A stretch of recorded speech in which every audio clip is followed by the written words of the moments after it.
Gaļezerā bieži satiekat? Ēriks kā magnēts. Kā atbrauc uz Gaļezeru, tā Ēriku var satikt uzreiz.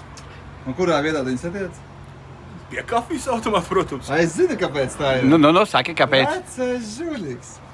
Tu laikam gribi par īkli. Tu sēdi pa dienu pie kamerām, tu redzi, kā veči klāt pie kafijas aparātā. Gan jau. Ēriks kamerās redz to un reiz nesās pēc kafijas. Nē, man ir tāds darbiņš, ka es nesēžu vietas, bet es bieži staigāju, braukāju. Un tieši tādās reizes trāpās garām braucot. Cik procentuāli reizes viņš ir jūs pietieris mainot uzpildot kafijas aparāts?